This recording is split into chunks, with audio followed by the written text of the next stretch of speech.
Sincerely, I haven't seen the video of the sex, but trust me, the threesome, I don't want to see it. I know if I see it, I will throw up. I'm not interested in seeing it. If I see it, I most likely will not even look at it. Do you understand? I most likely will not look at it. Not because I am holy than that. Who told you people that? Who told you people that? But there comes a time in everyone's life, you will know that there are some lifestyle that is not good. There's a particular age that you will find doing such a thing. You will think, oh, it is peer pressure. Oh, I got to belong. Oh, in fact, some people do it for money. Do you understand? Some people do it for money, to put food on their table. So there are many reasons why some is just that they are promiscuous. So, do Sisi Alagbo and Engineer Kono, do they fall into this category? Of course not. The little we know about Sisi Alagbo, God has blessed her. I don't know her age, but I want to guess she should be in her 30s. I may be wrong. And that guy too, Akim, he looks like someone that is in his 30s or 40s. You know, people that are short. Sorry. It's people that are short. In your kukuru bilisi. Sorry, dwarfs, if you are here. Me too, I'm one of you people. I'm just 5'3", kukuru. But for a man, when you are that height, gbogbo nǹkan tó yẹ kó fi ga, ó ti fi ṣónú. Don't forget, Engineer Kono on this our platform, is a typical example of a man in the society that I do not like how they treat women. So it's not in our good book. It's not. On this platform, it's not in our good book because of his antecedent. If you make sense from what I'm saying, because of his antecedent, know me for one thing. I am not in any way a feminist. Know me for one thing. I am not a feminist. I'm not the type that's, you know, if it is a man that is doing it right, I will agree with you people and say, no, this man is doing it right. So it's not, let's not say because he's a woman that is a crying wolf now. You know that one. Some of you will fight me and say, no, he's the one. I say, no. Okuni lo jari. But on this, our own platform, Engineer Kono has a terrible reputation. Horrible antecedent, which we have addressed. Some of you probably didn't agree with me. I can't remember. But for me, I will just state my stance and use that in analyzing what is on ground. Now, Engineer Kono, his name is Akim, came into our cyberspace suddenly. Who brought him into our cyberspace? Sisi Alagbo. Nobody knows him. And this was when Sisi Alagbo's mother, godmother. Because, you know, if anyone you look up to, do you understand? And you call your role model, we just would say automatically godmother. So Mewalaka and Sisi Alagbo started this brouhaha, and Engineer Koron went into his car and trashed Mewalaka.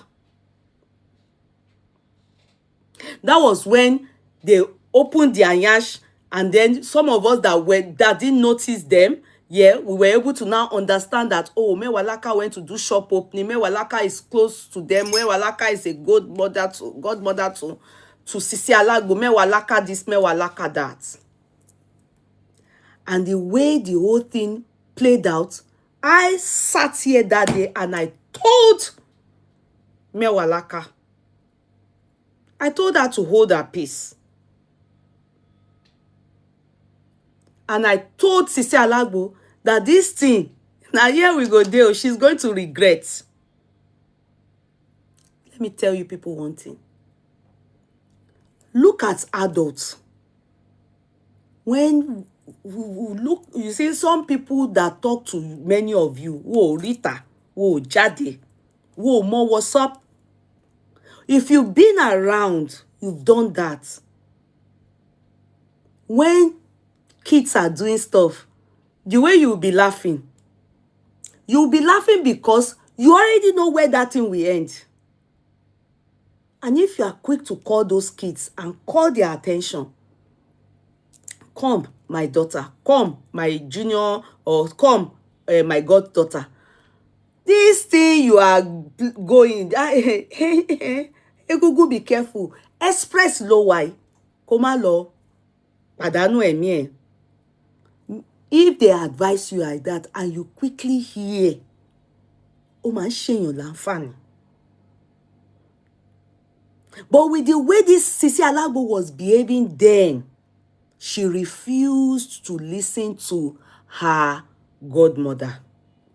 And of course, Sisi Alagbo's mother. Mama, I hope you are seeing how you aided and abetted your child. When sometimes Tara Taban pe àkíyèsí yín sí nǹkan pé this thing you are doing is not good. Do it this way, do it that way. It's always good that you listen, especially when the person is elderly to you. Many people told Sisi Alagbo that period, that time, if nobody, at least I remember that I seconded Mewalaka to tell her then that this engineer Koron that she's with, it's a no-no. She's going to regret it. She will regret it. Banyo. If you know her, go and tell her. Banyo. Kò tí bàjẹ́ o. Kò bá dá kò gbọ́n. I remember the mother came out and the mother was saying stuff like, Abiyamo ayé, they should help her o. Save her from Mewalaka. And that was when I said, if I am in Mewalaka's shoe, I will back off. I will stay aloof. It surprises me that I see many of you abusing Mewalaka. Oh, Jobi Loju. It surprises me. Yeah, you see, maybe Mewalaka, yeah. Of course, she will still have them within. She will still not, be hurting, definitely. Yes, she's the one that came to talk about it, this threesome. You understand? This threesome, she's the one that came to talk about it. Metasome, I will call it metasome. You understand? She's the one that came to talk about it. But is she the one that shared it? They said this video has been out there since January. We are in 1st of May. So the video has been out there. I'm going to play something Mewalaka said. Mewalaka allegedly said they have been using it to obtain money from Sisi Alagbo. 2. 3. The people that watch the video and that I listen to them, from Mewalaka to one guy like that, I don't know what people call that guy, but it's on TikTok. I listen to few people that, watch it, and I heard them say that Sisi Alagbo was naked there, but she wasn't the one that they were, this irresponsible, dirty boy, and they said his penis has lakpa. Some people said it's not lakpa, it's dry skin. Oni kuru no ni gbogbo oko. And he was stopping this girl. The girl, it is alleged that the girl is a 20 years old girl. I want you to take time and listen up. 20 years old girl, whom the mother, she's a university student.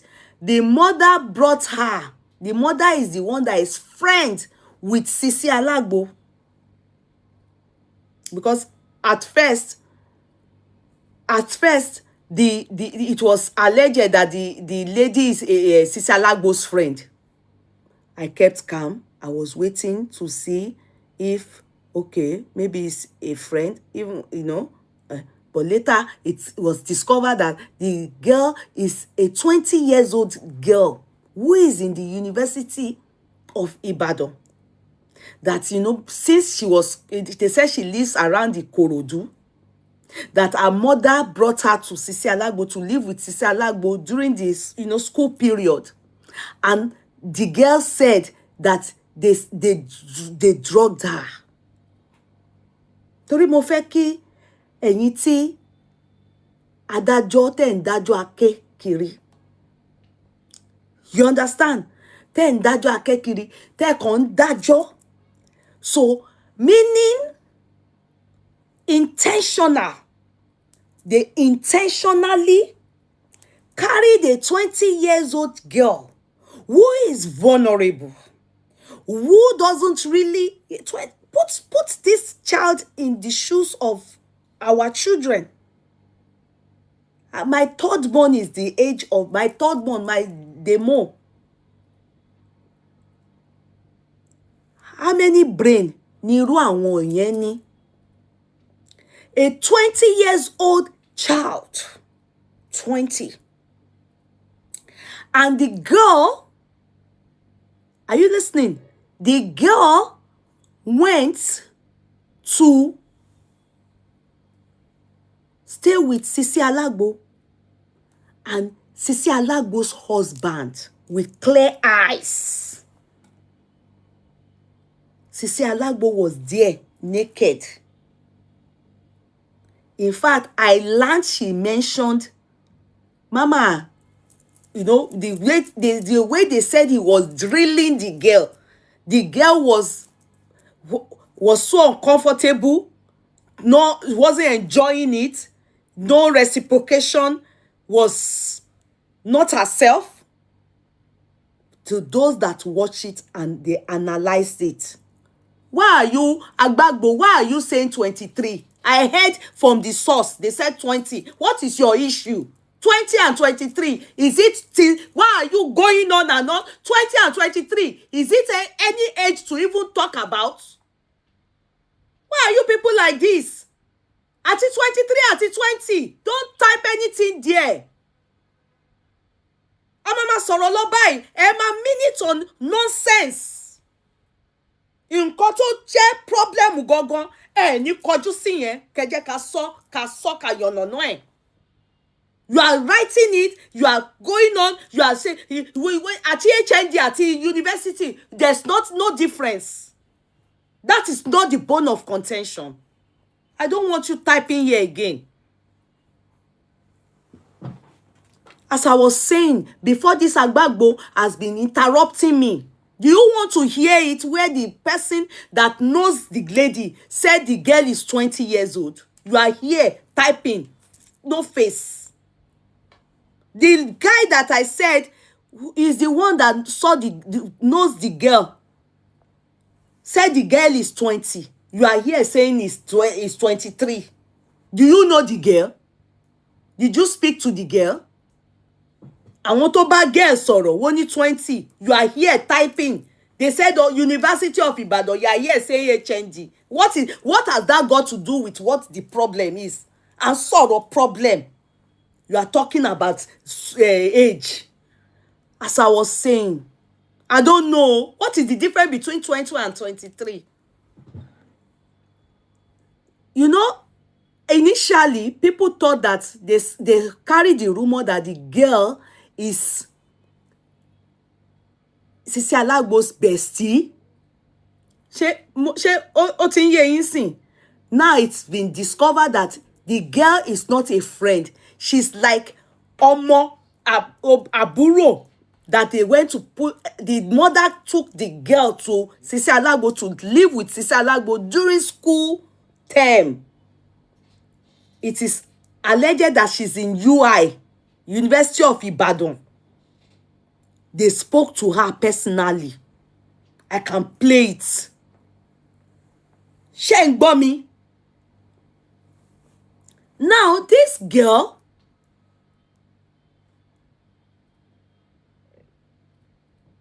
if a child of 20 years old is being put under this nuisance called Akim, and the wife, Sisi Alagbo, a child put under your care, you are videoing that child. And you know, Ewo, is either they told the girl, because I learned the girl is a very decent, easygoing, quiet lady.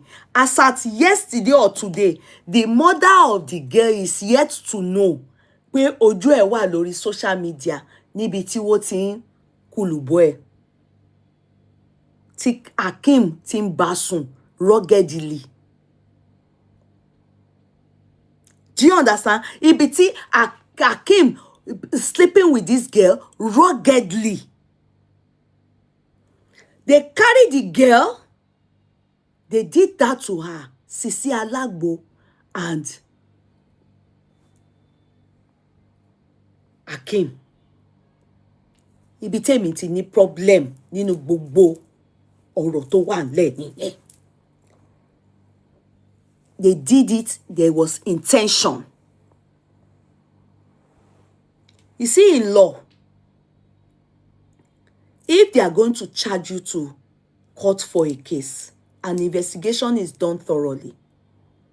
Especially in the case of crime, they will always look for intent. Intent. And when they prove it beyond reasonable doubt that intention one be, they will give you the maximum of that charge.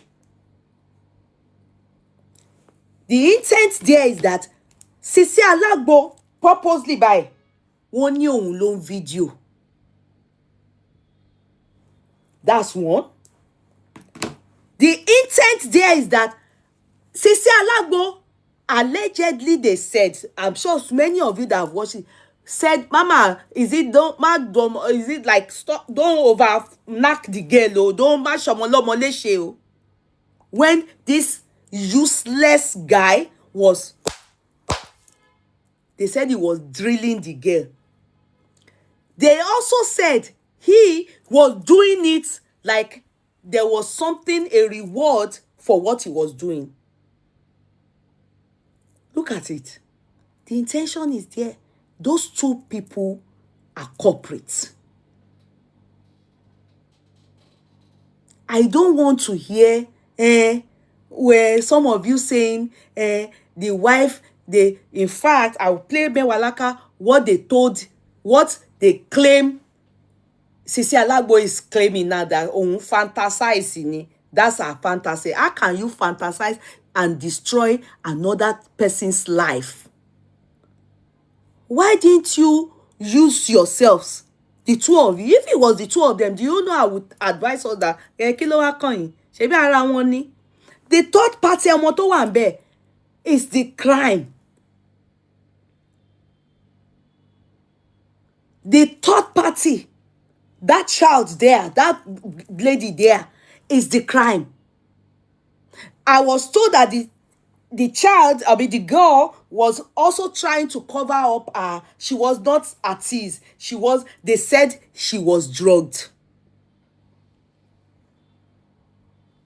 They said she was drugged. So purposely, they carried themselves and did that. Even if they want to use it to promote their herb. Is it okay? Is it okay? Tí ó bá ń ṣe pé èdì lélẹ̀. Is it okay? And with way kí Akeem yẹn ṣe rí, how can a normal human being be looking at her husband be knacking another person? Bẹ́yìn. Tí ó bá ń ṣe pé another person ọmọ ọlọ́mọ. Why didn't they go and bring Ìyá Ikmot? Ọmọ ọlọ́mọ that is not married to, that only came to spend time with them. You people are doing this is what they call slave, what? Trafficking people for sex, trafficking for sex. Me, mo bí mo ṣe fẹ́, tí mo ṣe fẹ́ sọ, you know, so that I don't say things that would affect the page. Do you get me? This is what they call trafficking people for sex traffic. And you were doing it. You were doing it to dump in that child. That girl. They are criminals. Now the secondaries now will leak the video. Do you understand? But what has transpired? Do you know how many people are falling victim of these animals? What kind of wildness is that? Tí ń ṣe pé yàn mugbo, àbí yàn wà on cheap drug. What kind of wildness nìyẹn? Why tẹ́ ẹ ṣe lọ mú Ìyá Ikmot? Why didn't they go and get Ìyá Ikmot?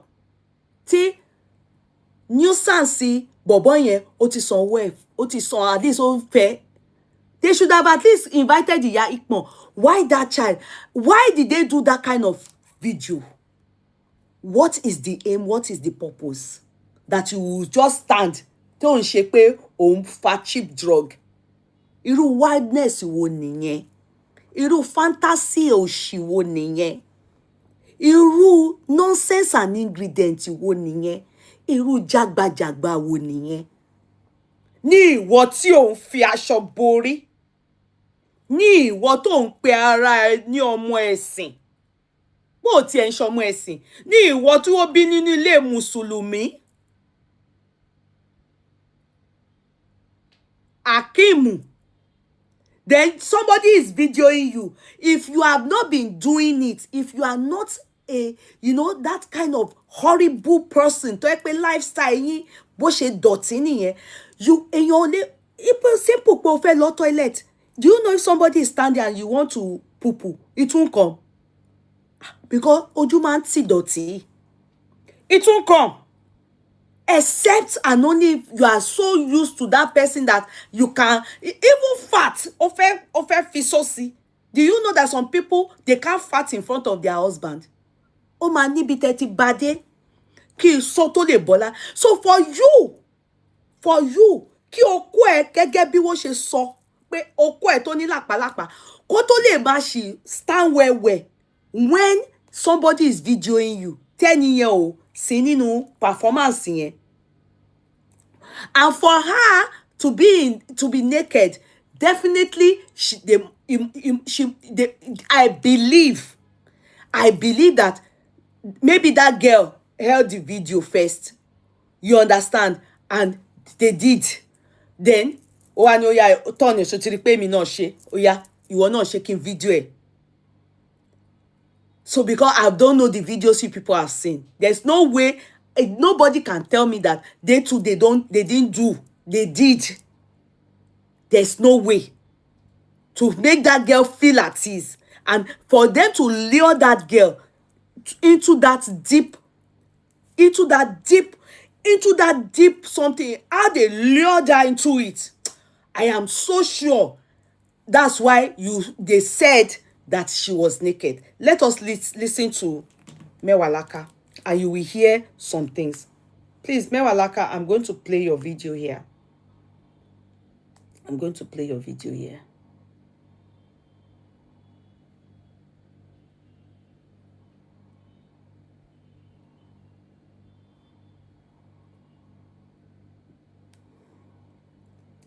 I'm going to play your video here. I know I kept it somewhere. Let's listen to Mewalaka. Please, I just want to hear something. Part 2. The kókó tó fàjà ni wípé lẹ́yìn ìgbà tí mo ti bá wọn wí tí mo ti sọ wípé bye. Mo sọ wípé èmi o Mewalaka o. I won't be a party to ẹni tó máa bá yín drag ìyálé. Nǹkan tó wù tí ìyálé yẹn bá ti ṣe ní pàṣẹ ló bí mo rí kẹ́ tó fẹ́ ẹni bóyá ó ṣàgbèrè ni kò kàn mí. O ti fẹ́ yàwó lé ṣe déédéé. Nti mo fi ṣe engineer nìyẹn. Ohun tí wọ́n fi bọ́ sórí social media tán ní mo fẹ́ máa dictate life wọn. Now, ohun tẹ́mi wá ní mi ò lè ṣe. Ẹ ti rí àwọn blogger tó ṣe tí wọ́n lọ bá. Tí wọ́n turn table against Ìyá Ikima débi wípé wọ́n make sure wípé kò tiẹ̀ gbọ́dọ̀ rà láàánú. Ìyẹn náà ní kèmi ṣe mo ní mi ò lè ṣe nítorí mo bímọ tèmi. Mi dẹ̀ nítorí wípé mo fẹ́ràn ẹ̀ kájọ pawọ́pọ̀ bá tèmi jẹ́ mi ṣe blogger. Mewalaka, please see, I don't know. Wait, sorry, Mewalaka. You see, I don't know what is making you people feel that bloggers are meant to come out and destroy people's lives. I'm not a blogger, but I see a lot of people calling me blogger. You understand? So I'm tired. I cannot be revoking. I cannot be saying I'm not a blogger. I'm tired. So I'm not ready to keep. But that's not true. Being a blogger does not mean that you have to come out and support what is wrong, and support or do things wrong, or you understand, lie, or I mean, say things that are not, I don't even know how to explain it.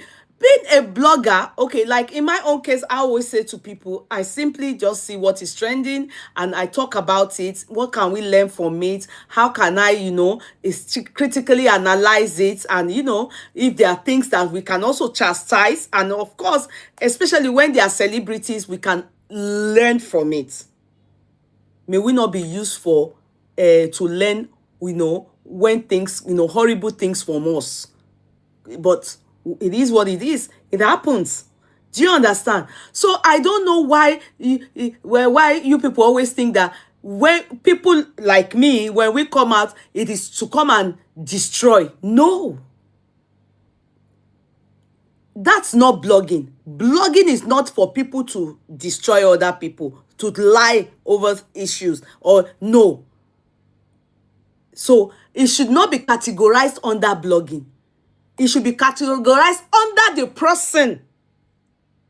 Yeah, under the person that chose to come and lie, or to be saying horrible things, or to lie on people, defame character, curse on people. That is not the attributes that should be, identified with bloggers. No. It's ongoing, but I don't know how else that sometimes when we talk about something, you just hear blogger. Meanwhile, to be very sincere, it is you people, the people that are not bloggers or do not talk on social media. Many of you people are even the cause of majority of the problems on the social media. It's not about bloggers. And it's not about, anybody that talks. Yeah, if they talk bad, rubbishly, stupidly and everything, doesn't mean that it is blogging. Just identify them with it. Most time, identify them with it that Lagbaja is opinion. It's their opinion. It is not blogging. That is not blogging. Blogging is not about lying. Just a correction there, because I see that when people want to say horrible things, they just categorize it under bloggers. I'm not a blogger that will come and destroy. Like, I'm not a blogger that will come and take side with nonsense. No. On this matter, ní ọ̀rọ̀ tó wà nílẹ̀ wà light a lie. Sisi Alagbo and what is his name? Akim. They are criminals. Yes. Under the law, they are criminals. And I can tell you that they are culpable for, if that girl gets a good lawyer, they will be sentenced, because what that boy did to her is RAPE or a because she was not with a sane mind when that was done to her. And they also recorded it. Evidence to yapani. Recorded it. Because she with her sane mind. What was the purpose? The intention is there. That's number one thing. They should just be charged to court and go to jail for it. If that girl has a good lawyer, she has case. Only case baje. I don't want to hear all this I can't understand what you people are saying. I'm looking at it from the legal aspect of things. I am looking at it from the legal aspect of things. Can I even shock you? If she was paid to do it equally, that is human trafficking for sex. Yes. One more. Do you know that human trafficking? One more danu. There are laws that binds all these things. That's why that you people's minister be, what was he, senator? Oh, Lucia want human trafficking for organ. Yes. First of his kind. Whoa, your organ at intensity one. Doctor Oja won see. O de wo case yen. O shin share, o shin je wa ilowo. Baked beans láàárọ̀ àti hot dog. Ìyàwó ló ti jáde. Wa light a lie. Sisi Alagbo and what's this other one's name? They are culpable. All you need is a good lawyer to prove your case. And there you go. And one this thing you people, if it's them, their body alone, that's their bloody business. That's why I'm not interested. Mi owo analysis going best and 30 owo. That is what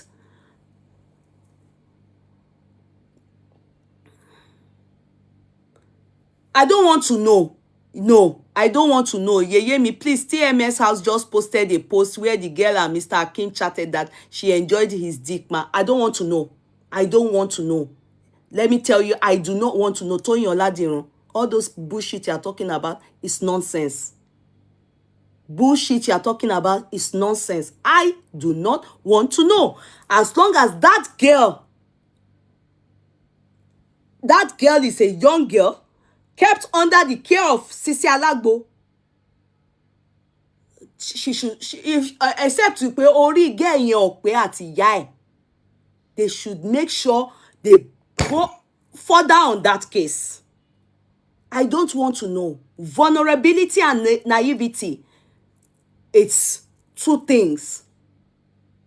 Vulnerability and naivety is two things.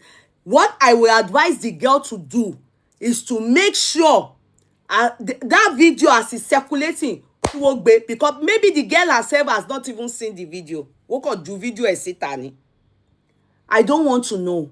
I am concerned about that girl that was put under their care, under the care of Sisi Alagbo as a student, a younger person. She's vulnerable because she's living with them. Then they were knocking her, and they were videoing her. Come on now. What do you mean? What are you talking about? They should be taken, arrest. There's no long story. If she has a good lawyer, they are charged to court. What dem a share one? If it is here in this country, ẹ̀wọ̀n ti yá. Ẹni tó tún wá gbé video, ẹni tó video. Obviously, ìwọ tó video, phone ẹni, báwo ló ṣe leak out?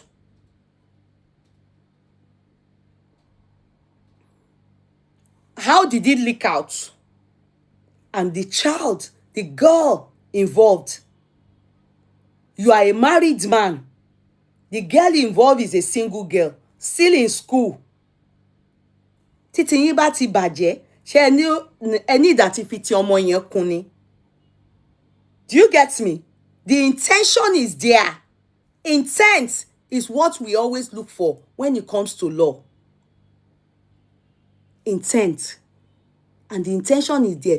They did it. Yes, the girl is an adult. The story has it that in the video, it clearly shows that she was covering up. I didn't watch the video, but from where I heard it, that she was covering and she was not reciprocating. How can you say that the girl enjoyed it when the girl is supposed to be the husband to her older or her mother's friend? Is the girl the second one? Is the girl ìyá Ikmot? Tó bá jẹ́ pé wọ́n ní àdáni, ó yẹ kí wọ́n, tó bá pé Saudi ni, wọ́n máa gé orí Hakeem yìí sílẹ̀ ni. Tó bá jẹ́ pé Saudi ni, wọ́n máa gé orí ẹ̀ sílẹ̀ ni. Because he's not married to that girl. What he has done is that ó rape ọmọ yẹn ni. Tó bá jẹ́ pé Saudi ni, wọ́n á gé orí ẹ̀ sílẹ̀. Bọ́dí ẹ̀ tó kù kékeré yẹn, wá lọ gbé lọ sí ibi tí àṣetánì wà, wá stone ẹ̀. Òkú ẹ̀, orí ẹ̀ gangan máa wà ní orí grass. Wá gbé lọ síbi tí wá tún stone ẹ̀. Àṣetánì ni. What are you people talking about? He's not married to the girl. The girl is supposed to be living with them, with a Sisi Alagbo. The girl is supposed to be living with Sisi Alagbo. So how can you? It is rape. Because the girls has a case. They should not use that one to manipulate the girl. You are a very dirty boy, Hakeem. You are a dirty boy. You are the most useless since the history of men that are irresponsible on the social media. You are one of it. You are the first. I want to kuta and reti wo useless. Wo ṣe tó yìí. Ìwọ ló lówó, o ní súrà. Wo tún ní àkàtàǹpàkò ẹ. Àkàtàǹpàkò ẹ pé kúrú náà wà ńbẹ̀ báyìí ni pé gbogbo ẹ̀ ló ti gbẹ. O tún wá. You are bringing a chat. The same you that sat down in the car and was insulting the godmother of your wife. Her role model.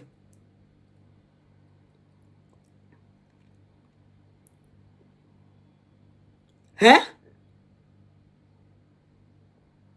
Someone that is so young that is living with you people. How can you convince me? How can you convince me? There's no way. Let the mother of the girl take action. Yes, let the mother of the girl, because, you know, you people sit down and think about it. We can't use our children for such illustration. I'm sorry, I can't use my child to, you know, put in that shoe. You can't use your children. Imagine somebody that is a friend brought the child to Sisi Alagbo to live with Sisi Alagbo, and she put her husband to be knocking the girl. Ẹ jọ̀ọ́, ẹ sọ fún mi. Just try and explain it to me. How make it make sense. Just tell me, how do you want me to? Just explain it to me. Obviously, they bullied that child, that girl. Obviously. Just tell me, how can you do that to a girl and you videoed her? What was your intention? What was the purpose of that video? How did the video get out there? Mewalaka said it was this irresponsible guy called Hakim that put this thing out. In the history of Facebook or social media, we have seen many cases of irresponsible men, rubbish men. But this one, beats me hands down. I have never seen very useless, irresponsible people like these people. Assuming it's only the two of them. Wallahi, I will tell you people, it's the same thing like Tiwa Savage. What's you people should be abeni, ìdí wọn ni, ọkàn wọn, ẹ dà wọ́n nù.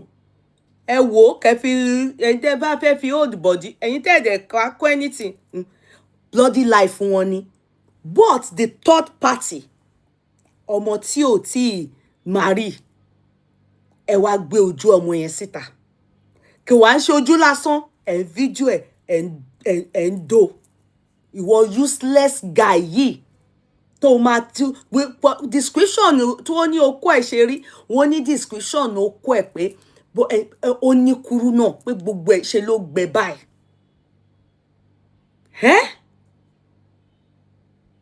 And that girl in the future, ó máa fẹ́ lọ́kọ. The same way Sisi Alagbo destroyed her destiny. You people ń wá ẹni kúnra, ẹ kó ọmọ yẹn, ẹ fi tí yín kó bá ọmọ yẹn. That is who and where I want us to look at it from. Nǹkan tó ṣe yẹ kẹ́ ṣe wọ́n nìyẹn. Ẹ̀yin méjèèjì. That is the reason why you people need to go to jail. For rape, for drugging. And I'm very sure that you capitalize on the child, on that girl's vulnerability. Yes, she was vulnerable. Because I learned she's a daughter to a friend. Ẹ̀yin tẹ́tí ẹ lọ wo kúrú náà kó yẹn, mo ranka dédé yín. Well done. Èmi ò ń wò kú o. Mi ò dẹ̀ ní interest láti wò. I'm glad that many of you have seen it and you have told us what you saw. Ẹ káàbọ̀. In fact, I heard that the girl,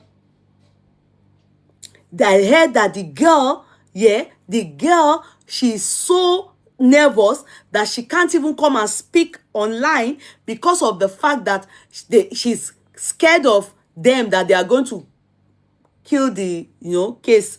Àwọn ọlọ́pàá wá gba bribe.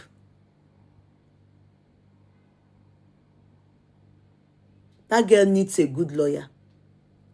You have a case, my dear. You have a case. I know they put mouth for all these social media shenanigans, but you have a case. If you are in Ibadan, contact me. Let me give you a lawyer. Contact me. Let me give you a lawyer. I don't do it. I don't get myself involved with àwọn onídọ̀tí. But on this matter, for you, if your mother don't act, I don't expect you to sweep it under the carpet. They are supposed to pay for it. Especially that idiotic guy called Engineer Kono. I don't know why. That guy from day one, I said my mind. Sisi Alagbo is going to regret. Oh my regrets. Go and watch my video. Oh my regrets. I don't like what I don't like. Me dem potty nkan. I don't like what I don't like. Oh, the couple has to be arrested and charged. Okay. Yeah, it's not even a matter of even if they arrest them, they can't be there for more than 24 hours. They would only interrogate them, and then of course they will get their lawyers, and then they will definitely be charged to court. Except it's not what you people saw, what you people explained that you saw in the video that I'm talking about. If what you people saw and explained that we are hearing the cases, the guy, they will go to jail. They will go to jail, because I can imagine that girl is not the only victim. She is not the only victim. There are other victims near boy. I don't care if the wife or Sisi Alagbo, if she is the one, she want videoing. Oh no, ó máa lọ sí ẹ̀wọ̀n. Forget about ó ń ṣàgbo, ó ń ṣe kinní kan, á lọ tó bá wá dé àti cool off, á wá bẹ̀rẹ̀ all over again. Inú ẹ̀wọ̀n yẹn bẹ́ẹ̀ ni àwọn méjèèjì máa ti separate.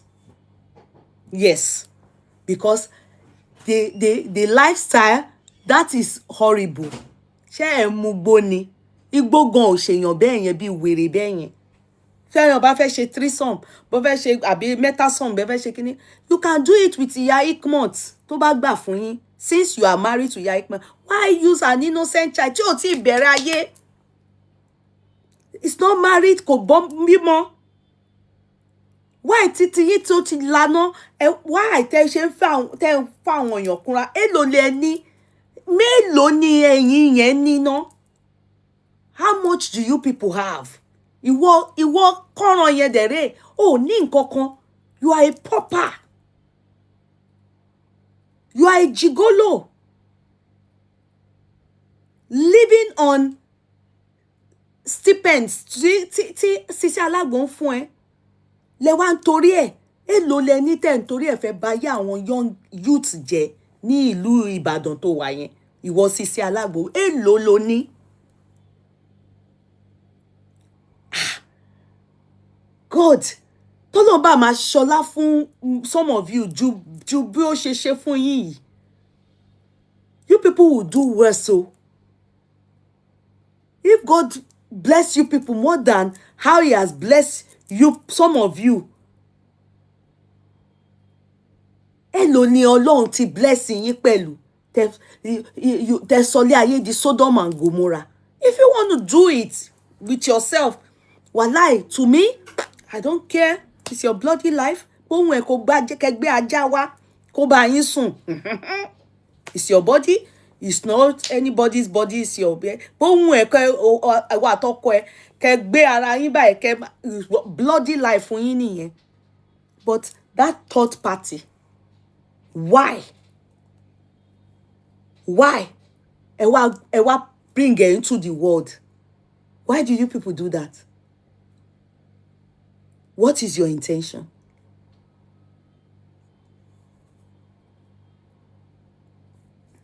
What is your intention? Why did you people do that? And they said this thing has been out since last December. Let's listen to Mewalaka. Sorry, I don't know why I stopped it.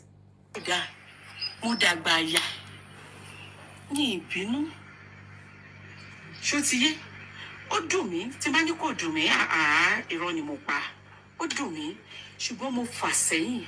Àmọ́ fífà sẹ́yìn ni ẹ̀wọ̀n tó bí. Ẹ̀wọ̀n tí mò ń sọ. Now, àwọn tí wọ́n wá gbà láti gba àrọ́mọ ìyá Ikima. Tí wọ́n bá débi wípé wọ́n command engineer wípé torí pé ìyá Ikima ṣe fídíò wípé kò gbọdọ̀ lọ sí ilé mọ́ kó lọ báyàwó ẹ̀ ó pa ìyá létí. Àwọn náà ní fídíò yìí ti kọ́kọ́ bọ́ sí lọ́wọ́. Ìgbà tó bọ́ sí wọn lọ́wọ́, èmi wọ́n fún mi. ẹni tó wá fún mi rò wípé nítorí wípé Eniola ti ṣẹ̀ mí wípé I will be eager to post it, that I will be eager to sell it to bloggers kan fi bá tiẹ̀ jẹ́. Ohun tí mo sọ fẹ́ nìyẹn ni wípé wọ́n máa gbé ẹ, wípé tí fídíò yẹn bá jáde máa make sure wípé wọ́n arrest ẹ. Mo ti ń pààjì kìíní láti January. Can you imagine? Láti January. Mo ti pààjì ẹ̀ kó má jẹta. Ṣé ẹ rí jíjáde tí mo jáde ní ìjẹta àti àná, mo ti gbọ́ wípé wọ́n ti leak ẹ̀. Mo mọ̀ wípé Eniola ń sanwó fún àwọn the so-called defender tí wọ́n bá ṣe blogger, tí wọ́n bá ń blog ìyá, tí wọ́n bá ń drag ìyá Ikima ní aláìda wípé kí tó fi parọ́ mọ́ ìyá Ikima. Wọ́n ti gbowó lọ́wọ́ ẹ̀ nígbà tí ò lè sanwó mọ́. Wọ́n fẹ́ gbé síta. Mo mọ̀ wípé ó máa jáde. Èmi tí ẹ̀ tí mọ̀ wípé ó ti jáde kò tí ì kárí ni, kì í ṣàsìkò tó kárí lẹ́rí. Ó ti jáde. Àwọn èèyàn ti rí. Èèyàn bíi 2 mẹ́ta ti sẹ́ǹdì ẹ̀ sí mi wípé ẹ̀sìn ọmọ ẹ̀ dé. Ọlọ́run ti gbèjẹ́. Tọ́lọ́run bá máa gbèjà èèyàn, kì í ṣe bíi wípé kọ́mọ ẹnìkejì ṣẹ̀sìn. Ọlọ́run máa ń fi ààyè ìdáríjì sílẹ̀. Ara ló ta mí wípé ohun tí mò ń sọ rèé. Ẹ wá mọ tó dùn mí báyìí. Wọ́n ní kí Eniola máa sọ báyìí kó sọ wípé fantasy òun ni òun lòún demand fún. Á lọ sẹ́wọ̀n ni. Alufulani Sheikh Dr. Alufulani bàbá dáadáa. Alájà Alámàlà ọkọ mi èmi a ṣe 3-way conference pẹ̀lú Eniola. Tí Eniola ń sunkún tó ń rá bàbá tó lóun ti ṣẹ̀ mí kó máa bẹ̀ mí just ní alẹ́ ìjẹta. Ó dẹ̀ sọ ń bẹ nígbà tí ìgbà yẹn lọ sọ wípé mo ní kí ló bẹ́ẹ̀ débẹ̀, ó ní fantasy òun ni. Ẹ̀gbọ́n mi lóòótọ́ ni Eniola jẹ́ ọmọ ìgboro. Lóòótọ́ na street babe, but mo mọ limit Eniola. Ó bẹ ìgbẹ́ ìyà kì í dọ́kọ̀ ó ń dún àfojúdì. Ẹ mọ àwọn ọmọ onípẹrẹpẹpẹ oníbẹ̀bẹ̀bẹ̀ ìyà. Ṣùgbọ́n nǹkan ní kó tún máa sọ báyìí nípa ara ẹ̀ ní wípé kó sọ wípé òun lòún demand fún, wípé fantasy òun ni. Engineer ló post, I still repeat. Engineer ló post fídíò yẹn lórí platform tó remove ẹ̀ immediately táwọn ẹni tó máa download ẹ̀ ti download ẹ̀, not Eniola. Ṣùgbọ́n ẹ tún ti sọ̀rọ̀ sẹ́niọlá lẹ́nu bẹ́ẹ̀ ni kó sọ wípé òun lòún post ẹ̀. Ẹni kó sọ wípé òun lòún ní request fún gbogbo Eniola inú ìgbèkùn tó wà Ọlọ́run ayọ̀ ẹ̀ o ló wà fọwọ́fà ẹ̀ ni o. Òun ló mọ̀.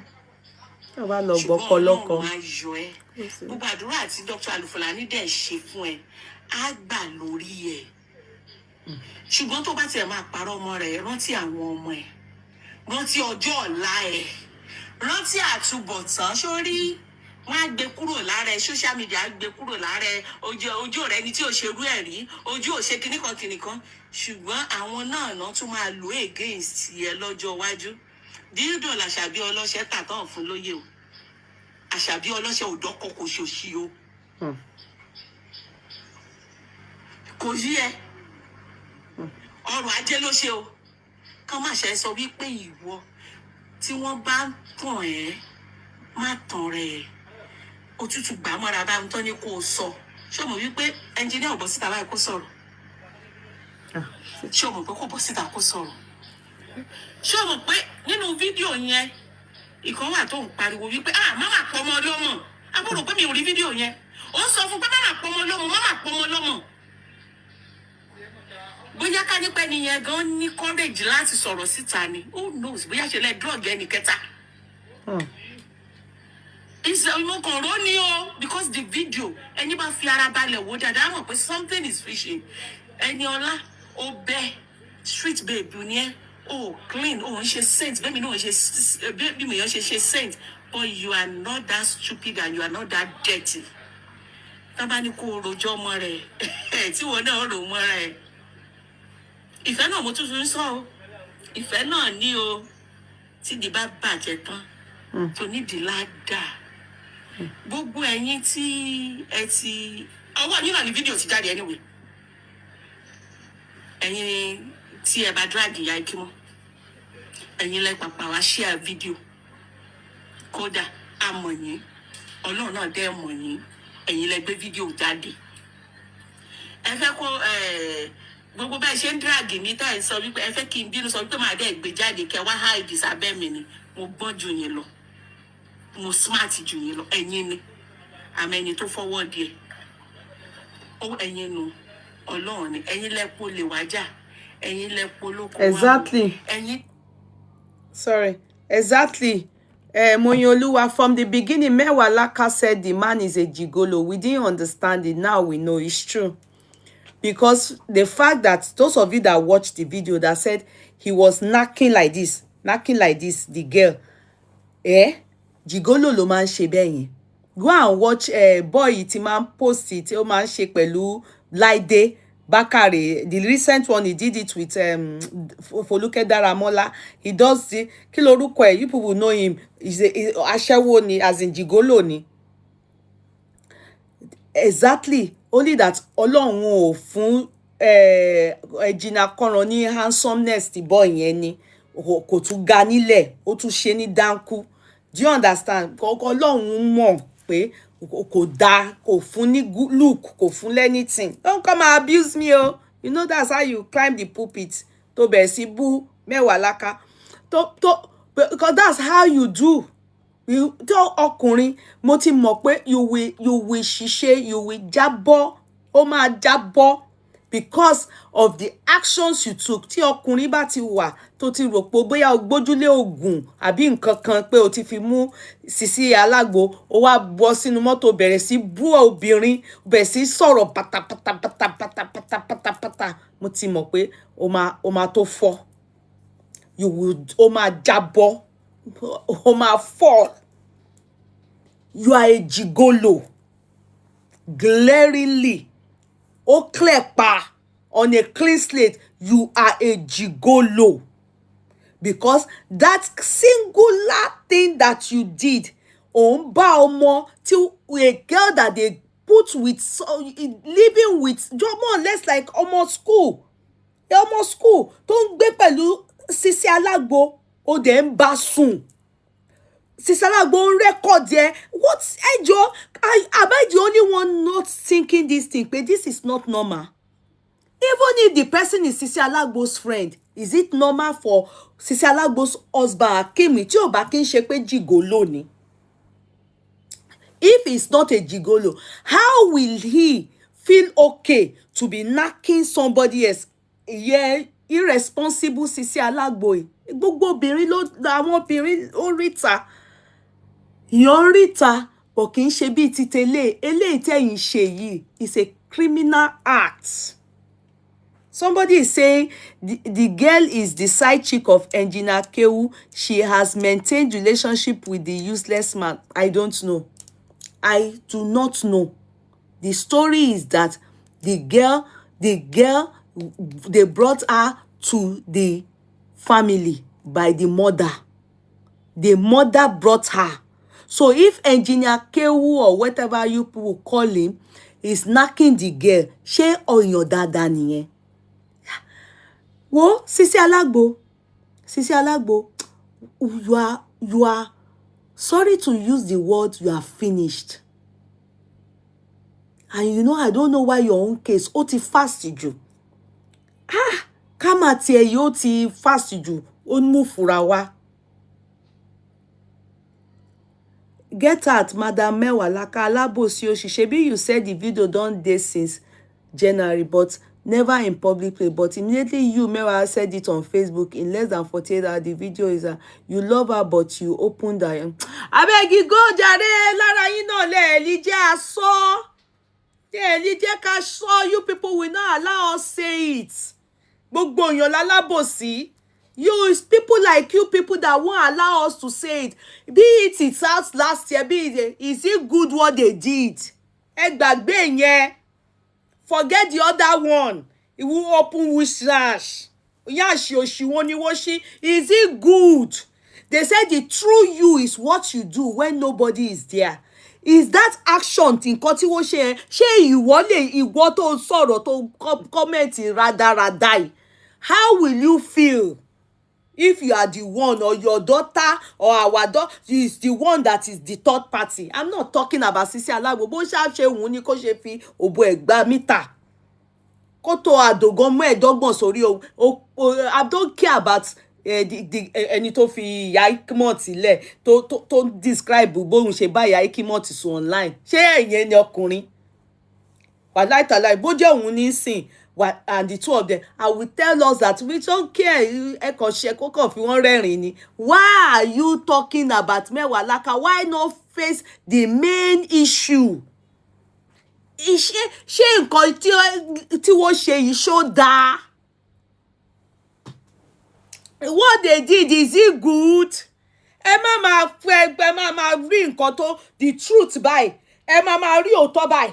Ẹ má máa rí òótọ́ báyìí. Ẹ má máa pa làpálàpá káàkiri gbogbo bẹ̀. Kí ni nǹkan tí Mewalaka ṣe? Bó tiẹ̀ jẹ́ pé Mewalaka ló tiẹ̀ wá sọ, okay, so what? Ṣé Mewalaka ló ṣe ni? Ṣé òun ló ṣe? Why did they do such a thing is the question. Don't tell me that. Don't tell me that. Don't take the bone of contention. The problem here, the issue here is that thing that they did show right?